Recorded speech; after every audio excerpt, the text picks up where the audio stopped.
Now it's recording. Okay. So anyway, that was the background. So balik tayo dito.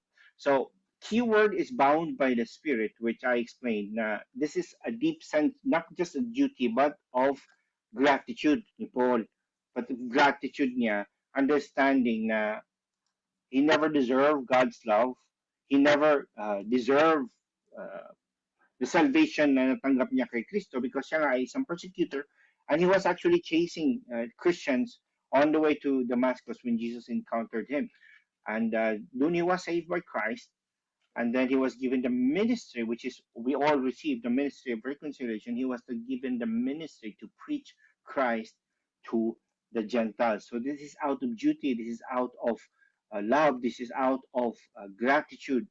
Ang nag-drive sa kanya to go on, to go on going to places preaching Christ in despite of the threat and danger and hardship. So what else? Such explicit guidance by the Spirit has often occurred during Paul's ministry, and we see that, pakita ko yung verse ng Acts 16, 6 to 10. At alam natin na si Paul, meron siya mga plano, di ba? He's going to the next city, this city, and that city. However, from time to time, the Holy Spirit will stop him, and the Holy Spirit will guide him na instead of going to this place, go to that place, which makikita natin yan sa. Okay, why is it not moving itong ano ko? At hindi siya nagmo-move? Ang slide. Hold on.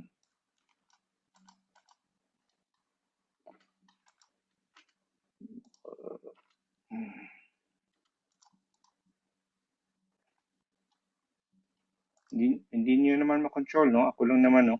Makakontrol.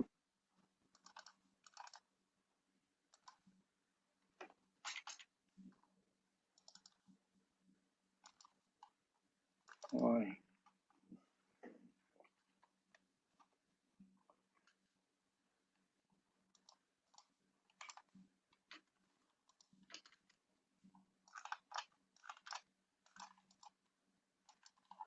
Ba't hindi ko ma-move yung aking slides?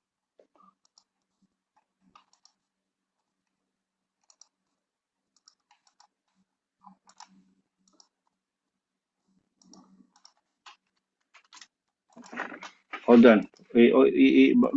Ano ko i-audit ko. Bakit hindi ko i-stop ko yung share tapos share ko ulit. Okay. Na-stop na. Then let me share again.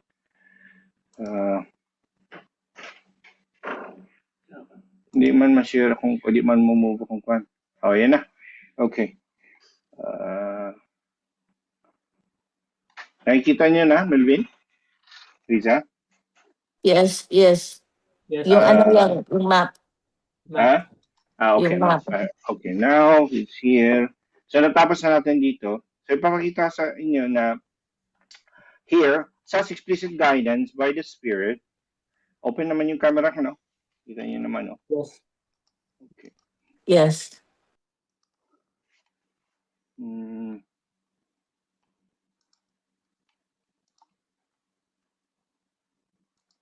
All right. So, such explicit guidance by the Spirit has often occurred during Paul's ministry. So, like I explained, from time to time, ginaguide si Paul sa Spirit. Instead of going to one place, ay stop siya. Like, remember nung papunta sana siya somewhere else, dito sa side ng, he was supposed to go to, what place was that? Tapos, he was stopped by the Holy Spirit and instead pinapunta siya sa Macedonia, which makikita natin yan sa verse later on. What else? Holy Spirit solemnly testifies. There's another key word here. I am on my way to Jerusalem, and now behold, bound by the Spirit, I am on my way to Jerusalem, not knowing what will happen to me there, except that the Holy Spirit solemnly testifies to me in every city, saying that chains and afflictions await me. So, yan po yung palaging tinatestify or sinasabi ng Holy Spirit or convicting him na there's a danger that awaits him. There's affliction, there's persecution, and there's even chains, meaning imprisonment that awaits him. So here, the Spirit also reveals that suffering awaits Paul in Jerusalem, which alam po natin ang nangyari later on, pagpunta niya sa Jerusalem. So, as we can see here, yung ministry ni Paul yung zealousness niya, yung zeal niya to preach Christ ay hindi lang on his own strength, but he's guided by the Holy Spirit. It's according to the power of God. And nililid siya. That strength is na yung ganyang klaseng passion is can only be supplied by the Holy Spirit na in spite of danger, in spite of knowing the danger, ay wala siyang takot. No? But naalala niyo before na instead of going to from Athens to go straight to Jerusalem, ay hindi siya pumunta because there was a plot against his life. But bakit ngayon wala siyang okay lang sa kanya, hindi siya takot? So like I said, he's guided by the Holy Spirit and we've all been given wisdom just like him na to continue preaching on Christ kung alam mo may danger na yan at there's no assurance of the Holy Spirit or there's no assurance of God na mabubuhay ka dyan. So you have to use of course, your intellect, yung wisdom. Kaya ang ginawa ni Paul, instead of going straight to Jerusalem na may plot siya, buhay niya, ay sumikot siya and going to Troas, from Troas to Miletus. However, here, wala na siyang pupuntahan. Kailangan niya talaga pumunta in Jerusalem. No? Either kung from Athens man or from Miletus man, pero alam niya na there's a persecution and there's an even affliction and change or imprisonment nagtuwintay sa kanya sa Jerusalem. So now let's proceed. So Paul knew he faced persecution in Jerusalem in Romans 15:31. Makikita natin doon sa Romans 15:31 na sa verse na yun na he would face persecution in Jerusalem. Though he would not know the details until he heard Agabus, na si Agabus is a prophet, about him na sa makita natin yan sa Acts 21, but I have the verses here na it was told by Agabus na it was prophesied by Agabus na yun yung mangyayari sa kanya kay Paul. No? So Acts 16:6-10, remember this, and they passed through the Phrygian and Galatian region, having been forbidden by the Holy Spirit to speak the word in Asia. And after they came to Mysia, I'm just showing you na he's guided by the Holy Spirit. And this is not the first time itong sa kanya ngayon na sinabing bound by the Spirit. But this is now second or third time. This is in this way. No? They were trying to go into Bithynia, and the Spirit of Jesus did not permit them. And passing by Mysia, they came down to Troas. And a vision appeared to Paul in the night. A man of Macedonia was standing and appealing to him and saying, "Come over to Macedonia and help us."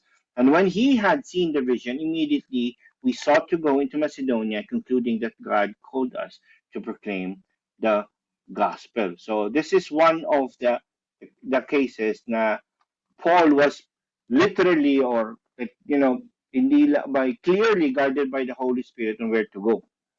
What else? Ito naman yung kay Agabus, the prophecy about him sa kanya imprisonment. No? Acts 21 verses 10-12, it says, "And as we were staying there for some days, a prophet named Agabus came down from Judea, and coming to us, he took Paul's belt and bound his own feet and hands and said, 'This is what the Holy Spirit says.'" So ito yung sinabi the Holy Spirit testifies na may chain and affliction that awaits him. In this way, the Jews in Jerusalem will bind the man who owns this bit, which is Paul, and deliver him into the hands of the Gentiles, which is mga Romans. And when we had heard this, we as well as the local residents began begging him not to go to Jerusalem. But alam po natin, Paul went on to Jerusalem. And that would be in the next chapter pag-aralan natin. But here, the point is, ang guidance ng Holy Spirit kay Paul is guiding him to go places to preach the gospel. And even here, pinaalam na ng Holy Spirit what will happen to him in Jerusalem. Na ito na yun, na you will be bound, there will be chains, and there will be persecution. And then this Agabus, dumating nga itong si Agabus, which is a prophet. At sinabi na he will be bound dun sa Jerusalem. But this will happen in Judea sa verse 21 pagdating ni Paul dun sa Israel. Okay? So, yan po yung mga keywords na nakita natin from verses 22-24. Let's go to verse 22-23. Now, let's go to verse 24.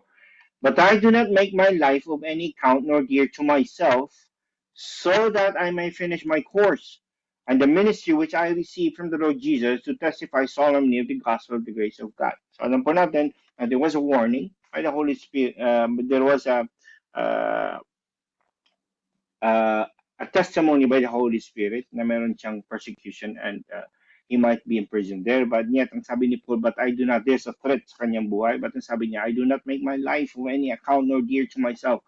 So that, what's important to Paul? So that I finish my course. So that's the key word na makikita natin dito. What does it mean? Makikita natin yan sa 2 Timothy 4:7, which Paul wrote to Timothy, saying, I have fought the good fight, I have finished the course, I have kept the faith. Ano po yung course? This is our ministry. Meron tayo iba-ibang ministry. Like me, I've been given this responsibility or this ministry or this privilege to pastor, to take care of the congregation, to take care of people, to disciple people, as well as everyone. Na meron po tayo, each and every one of us, on the day that we're born again, the day that we're saved, we've been given the ministry of reconciliation. And that's just the beginning. That's just one, that's just the initial. Yan yung unang ministry na binigay sa atin ng Panginoon, which every one of us has to preach Christ crucified, which every one of us has to preach the gospel for the reconciliation of others. But aside from that, meron tayo iba-ibang gifts. No? Meron tayo iba-ibang gifts na, like music and so on, that we need to use for the glorification of God, for God's name to be glorified. But the whole thing, like for us, lahat tayo, especially the leaders, now you are disciples, it means it's your course na binigay sa atin ng Panginoon. Now you need to finish it, you need to complete it. Yun nga, palagi sinasabi ko kay Zach, yung anak ko na, there's only one lifestyle ang Kristiyano, and that is a lifestyle of discipleship. And that is a lifestyle of discipleship. We've been given this command to make disciples, and making disciples starts with sharing the gospel. So evangelism and then discipleship. So Paul technically was doing the same thing. No, sa kanyang mga missions and wherever he went, he preached the gospel and made disciples. So this is what he's saying. But I do not make my life of any account nor dear to myself, so that I may finish the course and the ministry which I received from the Lord Jesus. What is that? To testify solemnly of the gospel of the grace of God. So, wala siyang pakialam. There might be some fear, but yung zeal niya for the Lord, for the preaching of the gospel, is so much greater ng kanyang fear. So what he's saying is, I do not make my life of any account nor dear to myself. My main goal, my priority is to finish my course, to finish the ministry which I received from the Lord. So this ministry that we have, this is from God, this is from the Lord. And we need to finish it. Not just out of duty. Yes, it is a responsibility, but at the end of the day, that's a great privilege that the King of Kings and the Lord of Lords has entrusted you, especially sa ating mga disciples. We've been entrusted with disciples to take care, to feed, to encourage, to teach, to admonish, to rebuke, to reprove, to correct, and so on. That's a huge privilege. King of Kings and the Lord of Lords, the one who holds all things together, the one who decides whether we take our next breath right now or not. So, yan po yung nagbigay sa atin ng ministry. So, Paul saw that. Ang pinapaka-clear ng mata ni Paul and his mind and his heart na his priority, the main thing is to finish his course. Kaya sabi nga niya, to live is Christ. My life is all about Christ. And to die is gain. Why is dying better than living? Dying for him is better because finally he's going to see the one that he lived his life for face to face. His life was all about Christ, preaching Christ, discipling others, and so on. But then he knows that when he dies, his next breath will be with the Lord. And that is more precious than living. However, alam po natin na ano yung kasunod ng verse na yan, but he chose to stay because meron nga siyang ministry that he need to finish. And that is, ganon din sa atin. No? The ministry which I received from the Lord Jesus to testify solemnly the gospel of the grace of God. What is the gospel? The gospel means the good news. The good news of what? The grace of God. What is grace? Grace is unmerited favor. We sinners, we blasphemers, because I'll be preaching tomorrow about blasphemers. We sinners, instead of getting punishment, we didn't get the punishment because God is merciful, but instead we got favor. We got salvation from God, and that is called grace. Unmerited favor, unearned favor from the Lord. So Paul was saying, I need to finish this ministry of spreading the good news that God gives favor to the sinners. So yan po yung ang punto dito. An apt description, since salvation is solely by God's grace alone. We don't earn salvation. Salvation is by God's grace alone. And we see that in Ephesians 2:8 and 9. For by grace you have been saved through faith.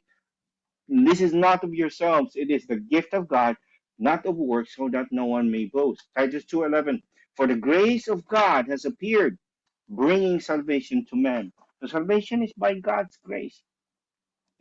We don't earn salvation. Nobody earns salvation. But here's a one question: salvation from what? Salvation from our sins, from salvation from the wrath of God to come. Sa kung ang sin natin are not dealt with, because God is just, God is holy, and we are not.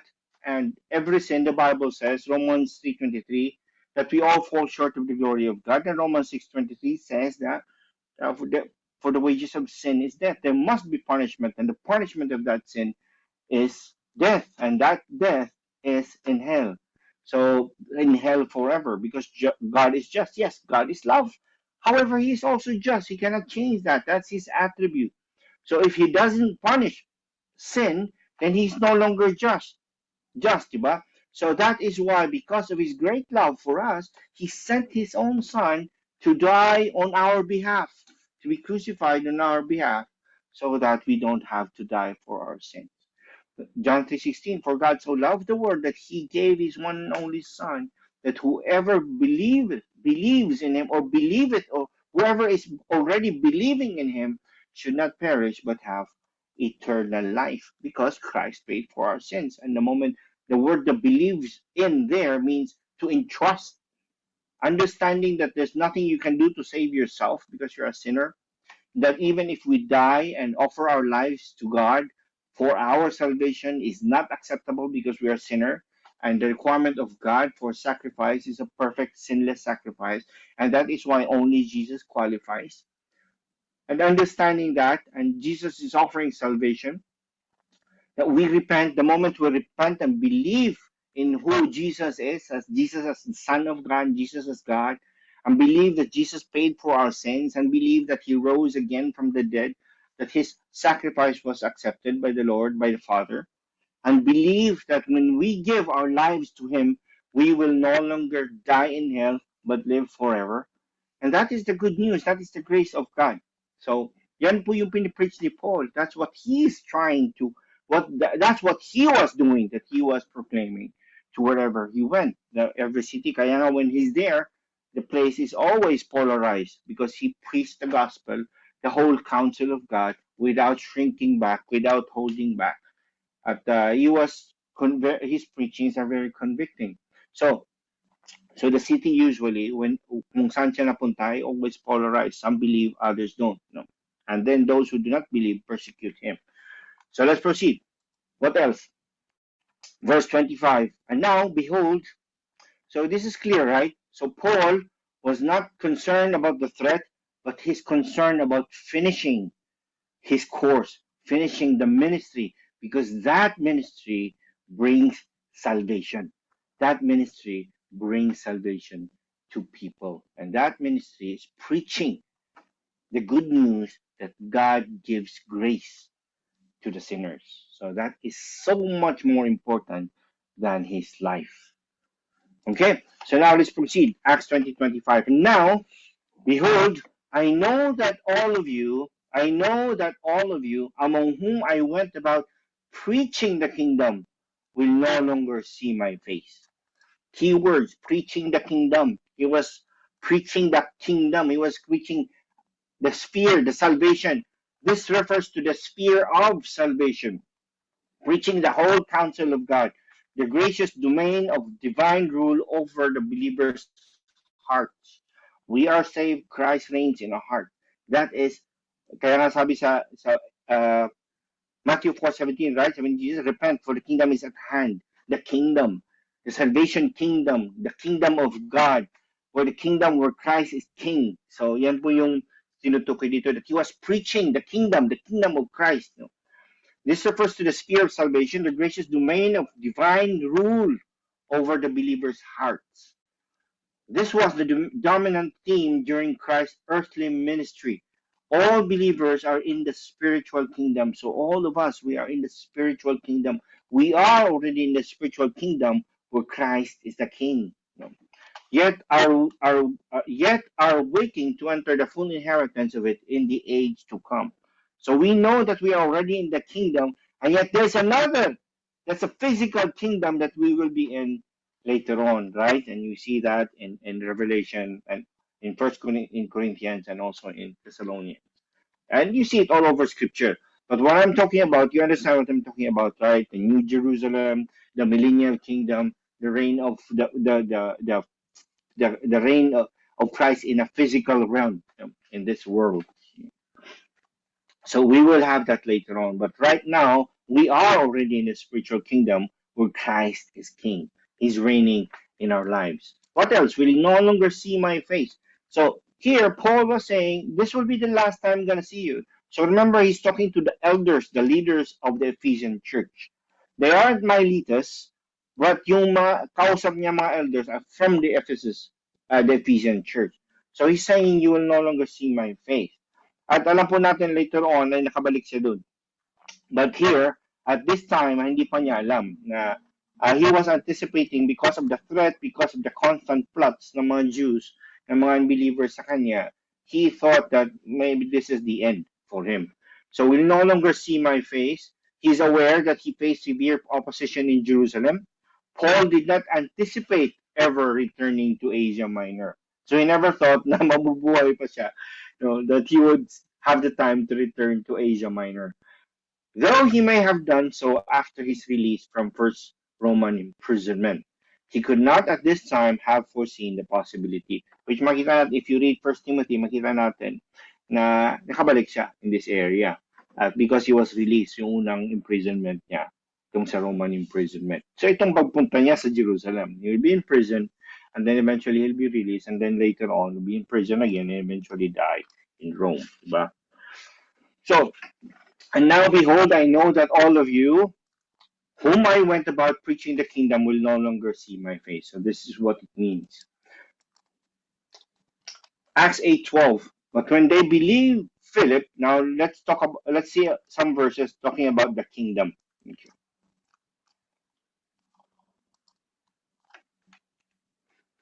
But when Acts 8:12.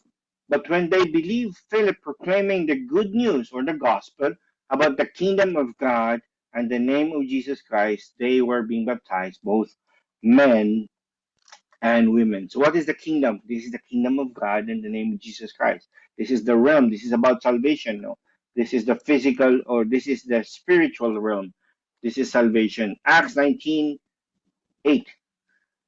And after he entered the synagogue, he continued speaking out boldly for 3 months, reasoning and persuading them about the kingdom of God, about salvation. He's preaching the gospel. He's preaching that Christ is the Messiah. He's preaching, like I said, the grace of God for the sinners. There's a favor that God is offering to those who would entrust their lives to Christ, to those who would repent from their sins and give their lives to Christ. So this is what the kingdom means. Matthew 4:23. And Jesus was going throughout all Galilee, teaching in their synagogues and preaching the gospel of the kingdom, the good news of the kingdom, and healing every kind of disease and every kind of sickness among the people. He's preaching about the kingdom, about God, about salvation, about him being the Messiah, the most awaited Messiah, about his rule. 1 Corinthians 6:9-10. But do you not know that the unrighteous will not inherit the kingdom of God? Do not be deceived, neither the sexually immoral, nor idolaters putting anything or anyone above God.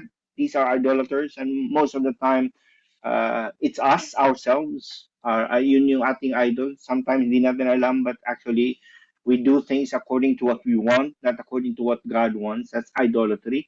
Do not be deceived, neither the sexually immoral. At sabihin natin na okay lang to Lord because we love each other. No, the Bible says that's immorality, that's sexual immorality. Nor adulterers, marry, alam po natin adultery, di ba? Na you're married and yet meron kang relationship sa iba na hindi mo asawa or hindi mo wife or hindi mo husband, that's adultery. And sexual immoral, anything else beyond the marriage, the bounds of marriage, any sexual activity beyond the bounds of marriage is sexual immorality. No? Fornication is sexual immorality. Having sex na hindi ka pa married, having sex to somebody else, kahit married ka to somebody else din, so that's adultery. Nor effeminate, so practicing homosexuality, nor homosexuals, nor thieves, nor the greedy, nor drunkards, nor revilers, nor swindlers will inherit the kingdom of God. So this is what uh, Paul wrote actually to the Corinthians, because you know how it is in Corinth. They were Corinthianized. You're called Corinthianized. So napaka rampant doon sa Corinth yung these kinds of sins. So this is about the kingdom, about salvation, about righteousness, about the Messiah, about the kingship of Christ, about the rule of Christ in the believer's heart. What else? So now we are in verse 26. Therefore, I testify to you this day that I am innocent of blood of all. So now he's saying, I'm not going to see you again. I preach to you the kingdom of Christ, and this will be the last time you're going to see my face. So remember na ito yung kanyang habilin, right? Ito yung kanyang final instructions to the elders. This is what you need to do. You know. Before that, before niya sinabi na what you need to do, pinakita niya sa kanila, ito yung ginawa ko. And this is, ito yung condition, this is my status now. He's saying, therefore, I testify to you this day that I am innocent of the blood of all. What does it mean, innocent of the blood of all? Now, here it says, as a watchman on a city wall must sound the alarm of impending attack, so God's spokesmen are responsible to warn their hearers of divine judgment to come on those who do not repent. Paul has delivered the message entrusted to him, so he bears no blame for those who refuse it. So for example, tayo makaka-relate tayo ngayon, di ba? Because we have this alarm on our phone kung may threat about a missile, about a drone. Kung nakalimutan, kung nakatulog, you're in charge doon. And then may nakapasok and something happened. So at the end of the day, that person na hindi niya nagawa yung responsibility niya is responsible for that. He's responsible for the blood of those na affected. So that is what you're talking about sa context ng war.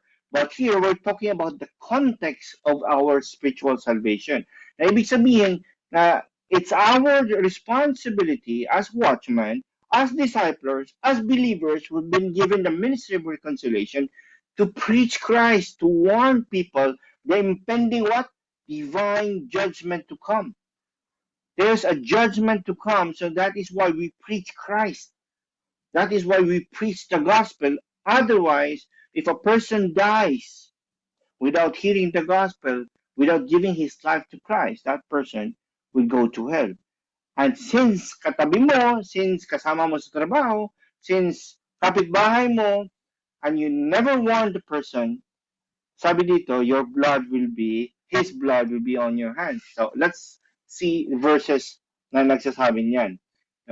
Na responsibility natin as believers, especially as leaders, to take care to warn others. Ezekiel 3:16 to 21. Now it happened at the end of 7 days that the word of Yahweh came to me, saying, Son of man, I have given you as a watchman to the house of Israel. So you will hear a word from my mouth, and you shall warn them from me. You shall warn them from me. From me. Ang sabi ng Panginoon, because si Lord naman, He's the judge. Di ba? He's gonna be the one to bring wrath to the unrepentant people, to the unrepentant sinners. So when I say to the wicked, you will surely die, and you do not warn him or speak out to warn the wicked from his wicked way, that he may live, that wicked man shall die in his iniquity, but his blood I will require at your hand. So it is our responsibility. Yan ang sinasabi ni Paul na I am innocent of the blood of all. Why? I preach Christ. At he even experienced persecution, that he was even left for dead by preaching Christ. And now he's going to face threat and persecution to preach Christ. So here, he's saying, I am innocent of the blood of all. Bakit alam niya yan? Bakit niya nasabi? Because of course, he knows Ezekiel. Diba? He knows that us being disciples, us being believers, we're entrusted with this ministry, with this course that we need to finish. At sabi ni Paul, I've done it. I've warned everyone. I've preached the gospel. Kung hindi sila maniwala at hindi nila ibigay yung buhay nila kay Kristo, they will die in their sins, but my hands are clean. So yan ang punto ni Paul. Let's proceed. Verse 19. Yet if you have warned the wicked, and he does not turn from his wickedness or from his wicked way, he shall die in his iniquity, but you have delivered yourself. So we can relate this. We share the gospel to someone. We beg them. The Bible says we even beg them on behalf of God to receive Christ or to give their lives to Christ, to repent of their sin, to turn away from their sin and believe in the Lord Jesus Christ. And you share the gospel to someone, you presented the gospel with clarity, and then in the end, the person rejected the message. In the end, the person rejected Christ. Here, the text is saying, if you warn the person of the coming judgment, that person chose not to heed your warning, it's his fault. It's his problem. Your hands, you yourself, have been delivered. It's not your responsibility anymore. So yan ang punto ni Paul. Again, when a righteous man turns away from his righteousness and does evil, and I put a stumbling block before him, he will die. Since you have not warned him, he shall die in his sin, and his righteous deeds which he has done shall not be remembered, but his blood I will require at your hand. So we have this responsibility to warn the unbelievers and to warn even those who claim to be Christians who are sinning. We have this responsibility. We have this duty to warn them. And it is up to us. You have to be wise. Warning them in such a way na baka pagka kinausap mo lang, you're so judgmental, you're so harsh, you're so rough sa pag-warn mo, ang mangyari, baka masuntok ka pa, or ang mangyari is instead of that person will be restored, ay lalong magalit. So we have to be wise. We have to, there has to be a lot of prayer, asking the guidance of the Holy Spirit to put the words in our mouth, and we pray for that person, and then you go, and as humble, as gentle, as comforting as you can, but without watering down the message of Christ that he has to repent. We have to do it. Otherwise, his blood will be on our hands. Let's proceed. However, if you have warned the righteous man that the righteous should not sin, and he does not sin, he shall surely live, because he took warning, and you have delivered yourself. There's no reward, but you have delivered yourself. But in case you didn't do what you're supposed to do, there's the chastisement, there's a punishment, there's something negative mangyayari. So remember, especially disciples, we have this responsibility to take care of our disciples and to preach Christ to the unbelievers. Okay? So that's what we can get from this text. Ezekiel 33, 1-6, similar text. And the word of Yahweh came to me, saying, Son of man, speak to the sons of your people and say to them, if I bring a sword upon the land. Remember, sa the previous verse, God, his coming judgment. Warn the people of me. And here again, he's the one to bring the sword. It's not Satan who's going to bring the sword. It's not Satan who's going to bring the judgment. It's God, because he's the one holy. He's the Holy One. So if I bring a sword upon the land, and the people of the land take one man from among them and make him their watchman, this guy is responsible. This could be now a pastor, a discipler, and he sees the sword coming upon the land and blows on the trumpet and warns the people. Then he who hears the sound of the trumpet and does not take warning, and a sword comes and takes him away, his blood will be on his own head. He heard the sound of the trumpet, but did not take warning. His blood will be on himself. But had he taken the warning, he would have escaped with his life. But if the watchman sees the sword coming and does not blow the trumpet, and the people are not warned, and a sword comes and takes a person from them, he is taken away in his iniquity, but his blood I will require from the watchman's hand. Same text. We are responsible.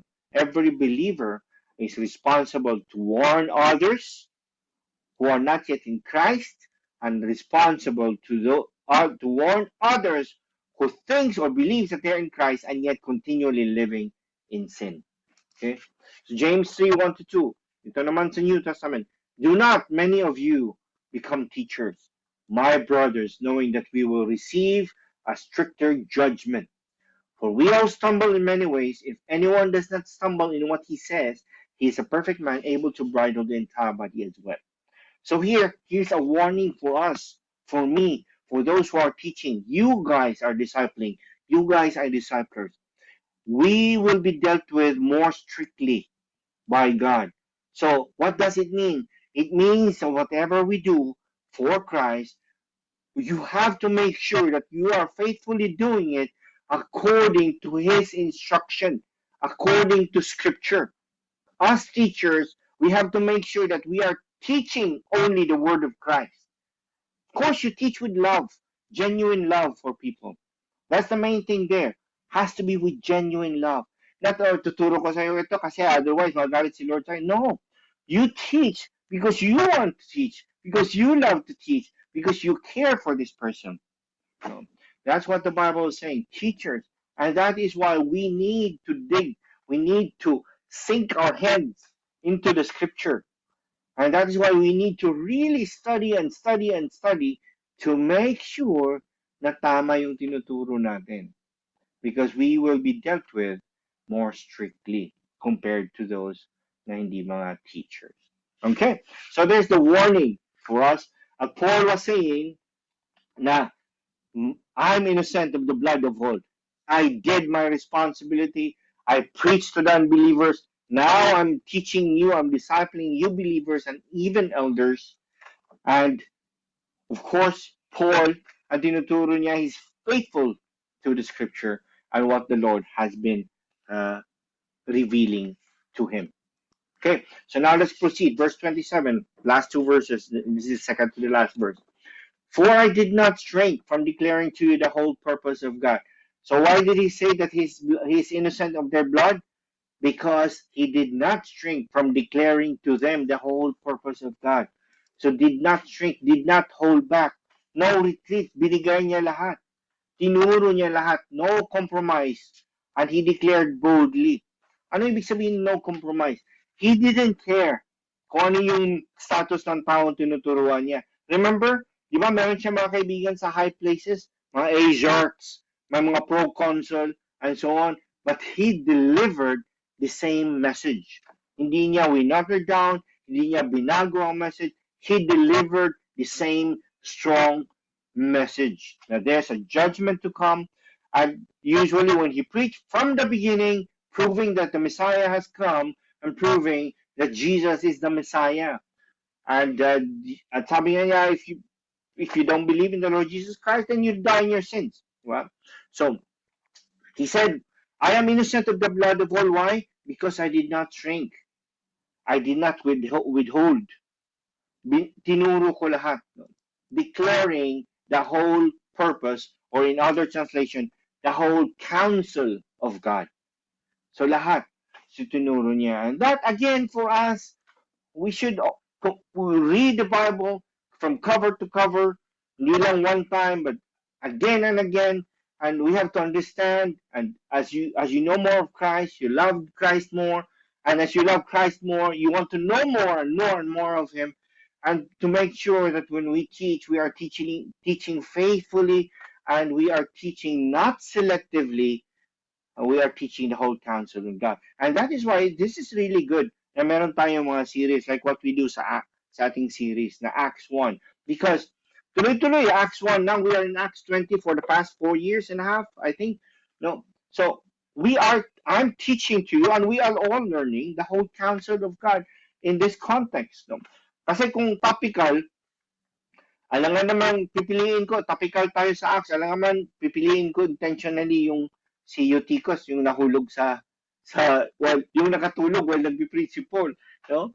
But here, hindi, I cannot evade from that teaching, because what we're doing is we are doing a series.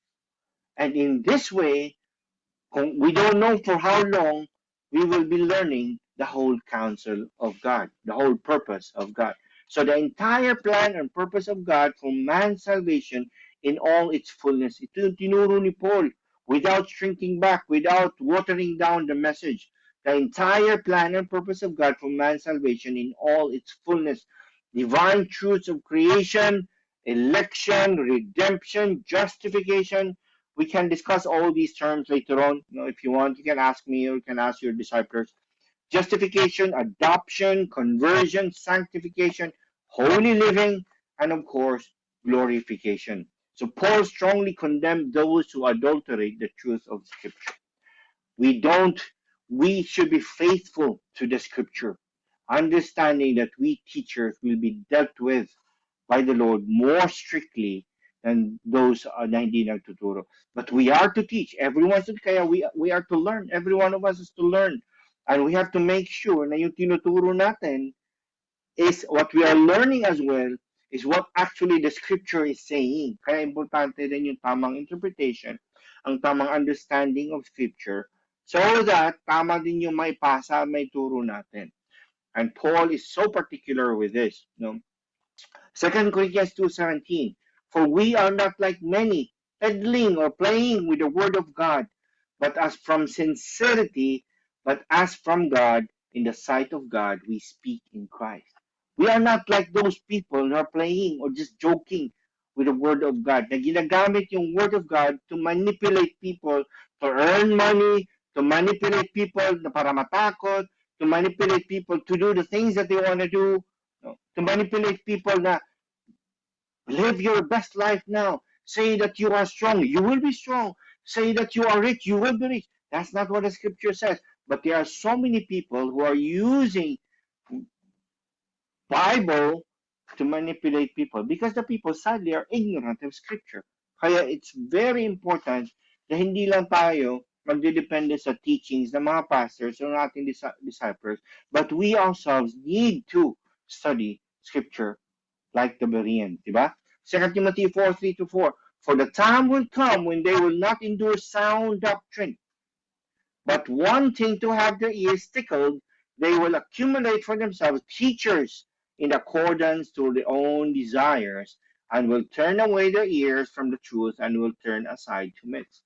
What Paul is saying here to Timothy, you have to preach the word faithfully. Make sure that you are teaching the word faithfully, because the time will come now people will not endure sound doctrine. Sound doctrine means the belief that gives life. Sound doctrine from the Scripture. Why? Bakit? Ang gusto na lang ng mga tao is to scratch their itching ears. Pupunta sila sa church because they wanna hear what they wanna hear. And there are so many preachers ngayon. The prosperity preacher, the prosperity gospel preachers. Kaya mga tao pupunta kasi when they get out of church, they feel so good. Bakit? Kasi yun ang tinuturo ng pastor, yun ang sinasabi ng pastor, na manipulate sila. You are this, you are that, give that, and you will receive more, and so on. This is a manipulation. At yun yung gustong marinig ng mga tao, kaya sabi ni Paul kay Timothy, na be faithful, because a time will come, na may mga taong ganyan, that they just come to church to hear what they want to hear. They don't want to hear rebuke. They don't want to hear correction. They don't want to hear instruction from the Lord. They don't want to hear instruction that we should do something. For those who are not believers yet, and so on, all they want to do is to go there and scratch their itching ears. So sadly, in accordance with their own desires. So, but Paul is saying, I am innocent of the blood. Why? Because I preach the whole counsel of God. Walang pili-pili. No, I preach boldly, completely, and faithfully. Revelation 22:18-19, it says, I bear witness to everyone who hears the words of the prophecy of this book. Talking about the Revelation, no, the book of Revelation. If anyone adds to them, God will add to him the plagues which are written in this book. This is scary. Now, dagdag bawas ka sa scripture. Now, in this context, it's the book of Revelation. But we all know we can't add or subtract from the whole scripture because that's God's word. This is a warning. If anyone adds to them, if you use the scripture to manipulate people, if you use to add, you have your own opinion na hindi yun ang tamang meaning ng scripture. That's adding to the scripture. If anyone adds to them, God will add to him the plagues which are written in this book. And if anyone takes away, by the way, if you read the plagues in Revelation, it's so much more scary than what we are experiencing right now. And if anyone takes away from the words of the book of this prophecy, God will take away his part from the tree of life and from the holy city, which are written in this book. You can't just add or take away from scripture. God is telling us to preach the whole counsel of God faithfully as it is. So study. We study, and we preach it with intention? With love, genuine love. This is not just duty, but because sabi nga ni Paul, yung duty niya to go on, the other meaning is it's out of gratitude. It's out of love for Christ because Christ saved me. Like the same way, Christ saved me. I'm not deserving, so I need to preach Christ to others as well. Right? So now last verse. Be on guard for yourselves. So this is the first instruction.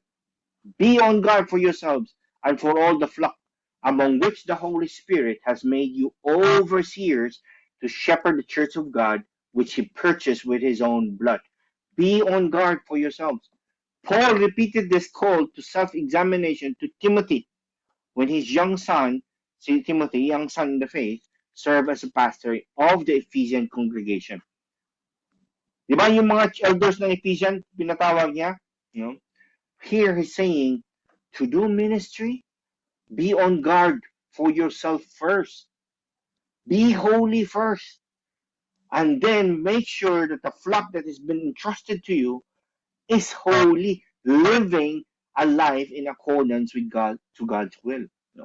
So be on guard for yourself. Always remember this, disciplers, leaders. Check your life first. Check yourself first. Because leading, if you sum up to one word, is example. How can you lead others kung ikaw mismo is not living a life that is pleasing to the Lord? So Paul is saying here, be on guard for yourselves and for all the flock. Watch over personal conduct first, and then care for the spiritual well-being of the flock.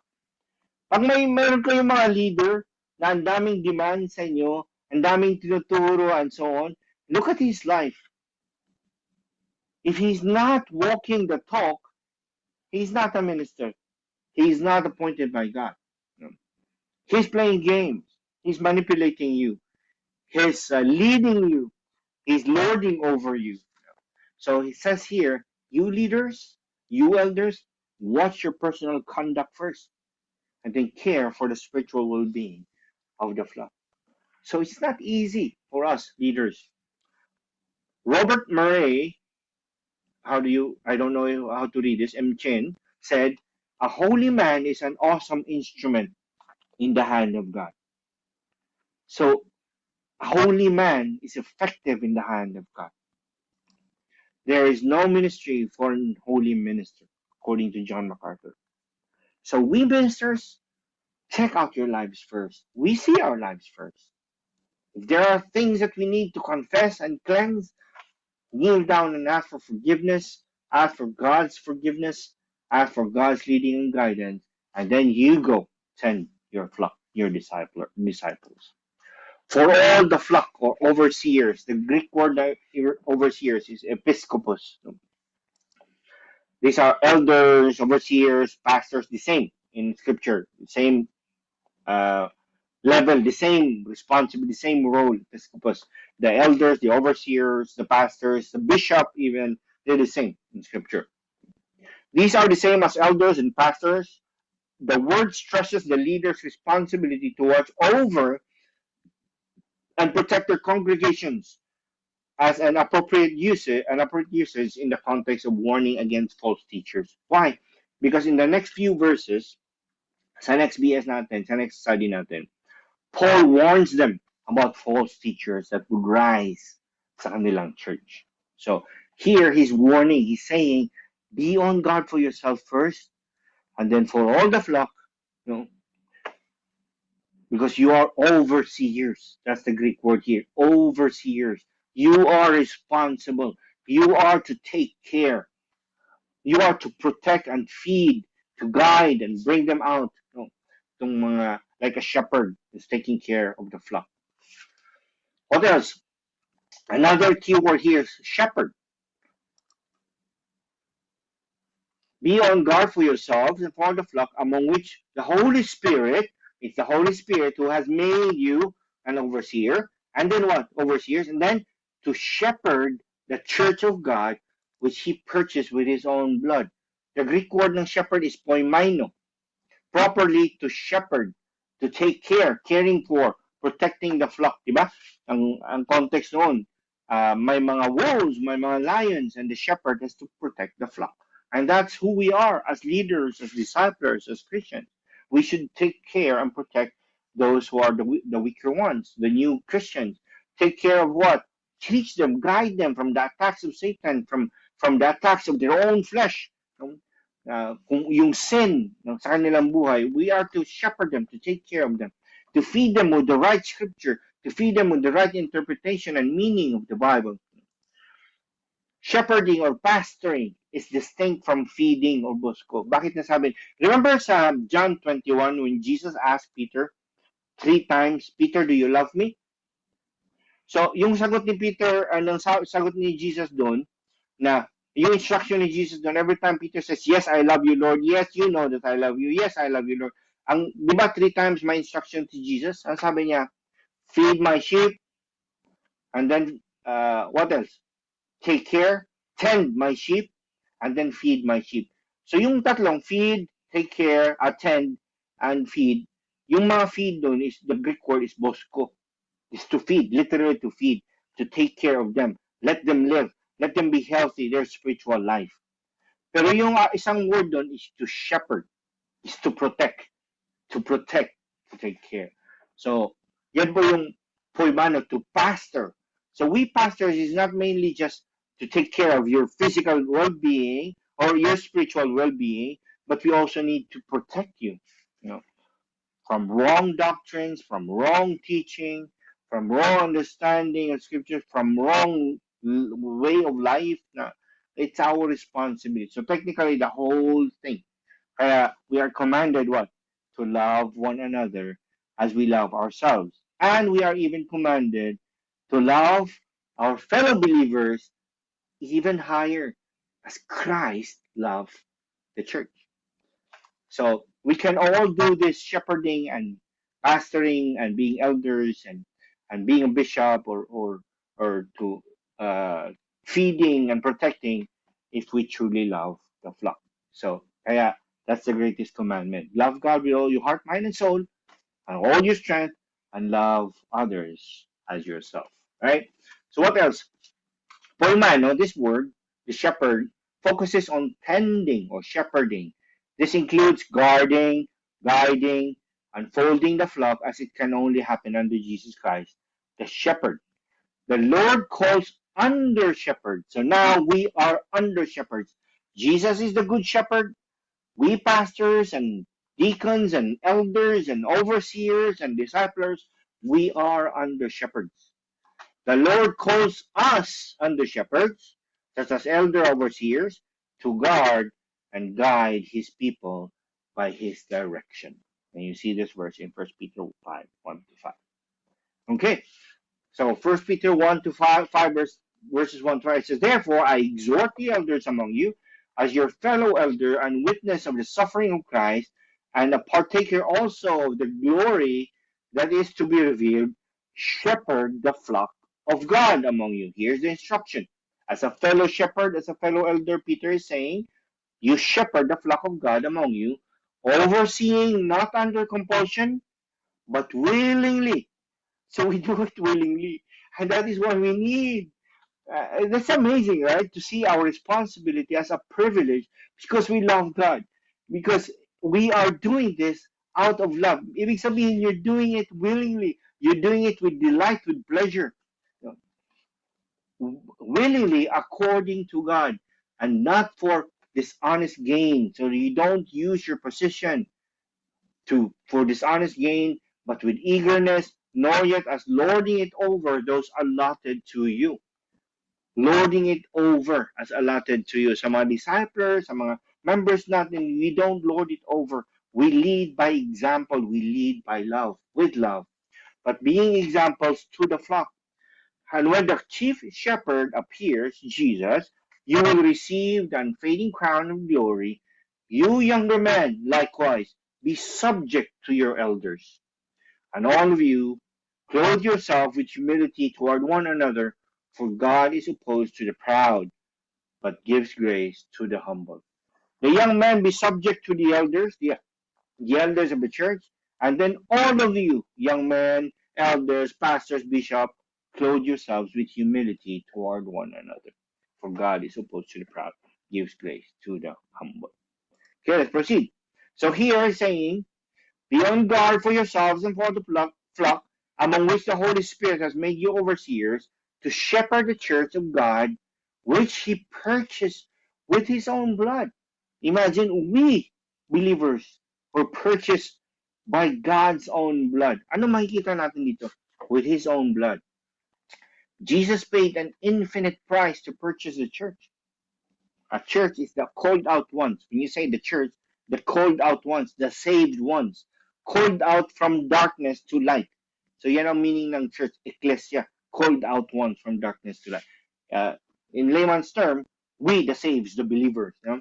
So he's saying Jesus paid an infinite price to purchase, to save us. Because he had to pay for our sins by his blood. So the blood of Christ is the blood of God. Here's itong statement dito, makita natin na God, Jesus is truly God, truly man. It says here, to shepherd the church of God, which he purchased with his own blood. The blood of Christ is the blood of God. Jesus is truly God and truly man. Nakikita niyo po? God, truly God, which he purchased with his own blood. This points to the hypostatic union, the union of a complete human nature and the complete divine nature in the one person of Jesus Christ. Truly God, truly man. Because God, the Spirit, doesn't bleed. But in Christ, truly God, truly man, kaya sabi, God, which he purchased with his own blood. Paul believed so strongly in the unity of the Father and the Lord Jesus Christ that he could speak of Christ's death as shedding the blood of God who has no body. Makikita mo yan dito. And hence, no blood. However, Paul believed Jesus is God. Jesus is the second person of the Trinity. And the Father is the first person of the Trinity. And the Holy Spirit is the third person of the Trinity. So when Jesus bleeds, God bleeds. So yan ang tingin ni Paul. And that's what he's saying here. The price paid to a holy God was the shed blood of his own son. Where did the payment go? To God. Because God demands justice. But who paid for that payment? God himself, Jesus, the Son of God, paid for that with his own blood. Imagine. Ephesians 1:7. In him we have redemption through his blood, the forgiveness of our transgressions according to the riches of his grace. In his blood we have redemption. Colossians 1:13-14. Blood means death. No, hindi lang nasugatan at But he died and he did it all. He completed it he finished the whole thing. The sacrifice, the payment for sin. Colossians 1:13-14, who rescued us from the authority of darkness and transferred us to the kingdom of the Son of his love, in whom we have redemption, the forgiveness of sin. Through Jesus' death, you know, he rescued us from the authority of darkness and transferred us to his kingdom, in whom we have redemption. We've been redeemed, from the darkness, from sin, and the forgiveness of sin. Titus 2:14, who gave himself for us by dying on the cross, that he might redeem us from all lawlessness and purity for himself, a people, the church, for his own possession, zealous for good works. Zealous for good works for the church. So we are done. I hope we learned a lot there as elders, as leaders, and we as believers. Now we've been purchased by the blood of Christ, and tomorrow I'll be preaching on the crucifixion of Christ. I hope you'll be there because Christ's death was not quick, it was painful, and yet He did it for us. And hopefully you'll be there sa ating service, whether online kayo or if you want to go there physically sa reverse sa ating church. So in conclusion, Christ has entrusted His flock to us at the greatest cost. We leaders, we pastors, his own blood. What was the cost? His own blood, the blood of God. So we dare not treat this calling lightly. The people we lead are not ours. They belong to him, and he has placed them under our care with purpose and love. They belong to him. Kaya take care. We are stewards. We are disciples. The people that we have been entrusted with belong to Christ. This should make every leader humble, watchful, and deeply committed to feeding, protecting, and guiding the church with sincerity of heart. Let the weight of this responsibility not discourage us, but drive us to depend, drive us to depend on the Spirit because we can't do it on our own. Just like Paul, he depended in the Spirit. Depend on the Spirit, stand firm in the Scripture, the whole counsel of God, and serve with a faithful courage that honors the one who purchased his people, and that is Christ. May we finish our ministry with integrity, guarding the flock as those who will one day give account to the chief shepherd. We, under shepherd, will give an account to the chief shepherd. And we have a course, we have a ministry to finish. So this is for the leaders and for the disciples. What about those newly born again believers? One day, the same day that you're born again, you've been given the ministry to do this. Kaya you need to learn and study and know Christ more and love Christ more. And you cannot even, if you're truly madly in love with Christ, you can't even stop yourself from proclaiming Christ. And that's how God does. That's yan ang plano ng Panginoon for us. So thank you, and let's pray. Father in heaven, we thank you, God, for your message. We thank you, Lord, for what we have studied today, what we have learned. Lord, I pray that they would not just remain in our heads. So I pray, oh Lord, that every word that we learned, every word that came from you will sink deep in our hearts and in our minds and cause a change of mind, a renewal of mind, and of course, lead a change of life.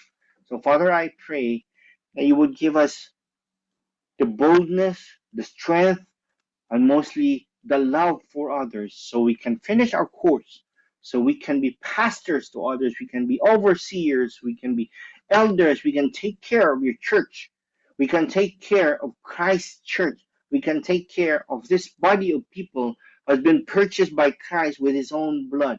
We can take care, protect them, guide them, and love them with the love that comes from you alone. So, Father in heaven, thank you so much for tonight. May your name be praised. May your name be glorified. In Jesus' name I pray. Amen. Amen. Thank you.